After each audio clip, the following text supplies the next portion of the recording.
Peace reflection. We are back talking about another Do You Believe in Magic video. You know what today is. So you already know we be dropping our symbolic videos today, okay? So hit the like button, hit the subscribe button, hit the follow button. If you haven't already went and join me on Rumble, I don't know what you're waiting for reflection. What are you waiting for?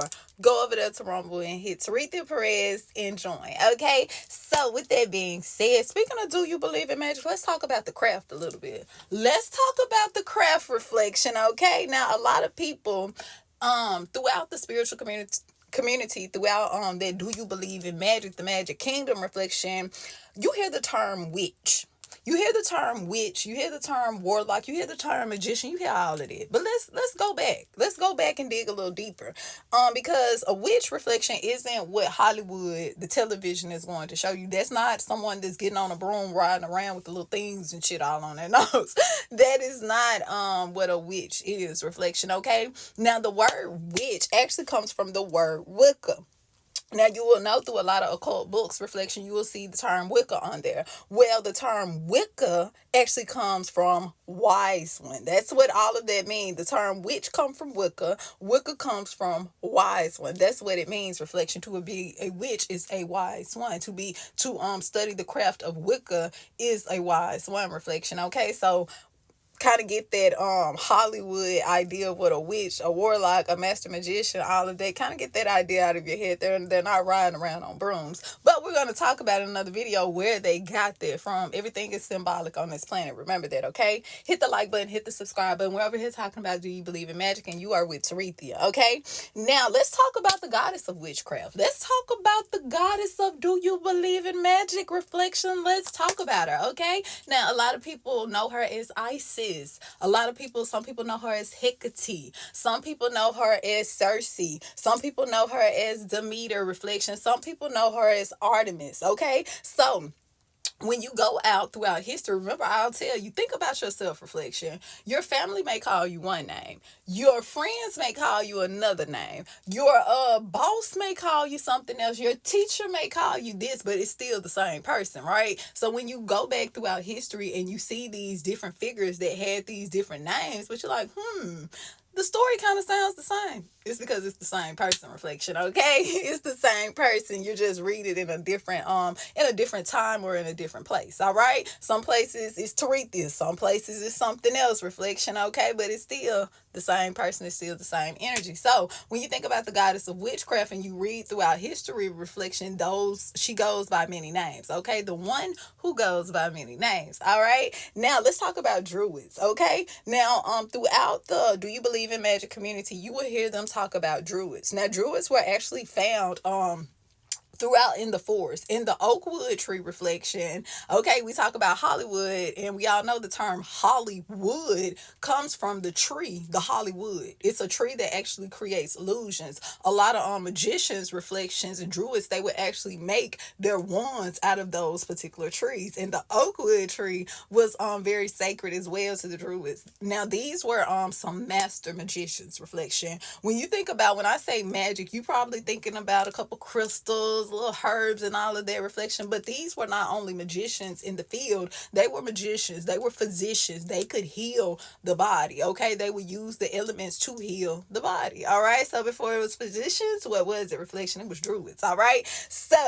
these druids, they were very excellent physicians, okay? They knew the body well, and they would actually use certain magical things to actually naturally heal the body, all right? So let's talk about it, reflection. Let's talk about these master magicians. Now, we all have heard of the different degrees. We all have heard the first degree, the second degree, and the third degree, 11, 22, and 33. Those being some of the highest degree of witches, reflections, okay? Every witch is levels to this. You ever heard that term? It's levels to this, baby. Okay, so it's levels to witchcraft as well, reflection. It's levels to that. Do you believe in magic, all right? Remember, magic calls for patience. It calls for patience, knowledge, and willpower. Okay, if you do not have those three things, reflection, then it's going to be very hard for you to prosper in that craft. All right, so every good magician, they go through certain degrees, reflection. They go through certain degrees, and you have to acquire certain skills and certain knowledge to reach certain degrees. Okay, now let's talk about the third degree. Now, the third degree is one of the highest degrees of witchcraft. All right, the third degree is the highest degree of witchcraft. Not not amongst witches, but warlocks as well. Reflection, okay? Now, think about certain witches and warlocks. They will have their own little center. I guess some people will call them covens. Reflection. They will have their own little covens, their own little group, their own little circle. All right. Now, when they have reached, remember, you have to obtain a certain degree of knowledge and a certain degree of skills. You actually have to put in skills, not just know it, but you have to exercise it as well. How you're going to tell someone else how to do something if you haven't hands-on done it yourself. All right, reflection. It's one thing reading something in a book. It's another thing actually putting in a practice. All right. So only a third degree, one of the highest degrees, only a third degree master can create them a new coven, a new circle, a new kingdom within the kingdom. Reflection, okay? Think about companies. Certain companies, reflection, they will have, let's use Walmart. You will have Walmart and then you will have Target. Target, we all know, is a sister company of Walmart. They're just alike. Reflection, they're one and the same, okay? All the money allegedly goes in the same pot. Think about it like that. Okay, so it's no different. All right. So let's say witch or a warlock, they would come and they would raise their knowledge. They came in as a first degree, but they raised their knowledge all the way to a third degree. Now they want to go and they want to spread their knowledge in their own circle within that circle. Reflection. Okay. That's where you get the new covens from. That's where you get the new circles from. But you have to be a third degree witch or warlock to do that. You have to obtain a certain amount of knowledge. It's not about age. It's not about none of that. It's about knowledge and it's about practice. It's about putting in that work. Okay. Now, so these are actually the symbols, reflections, for the first degree, for the second degree, and for the third degree. As you see, the first degree, it has a bottom triangle point as below. Okay. And then you have the second degree, which is a 5-pointed star. Reflections, a 5-pointed star. All right.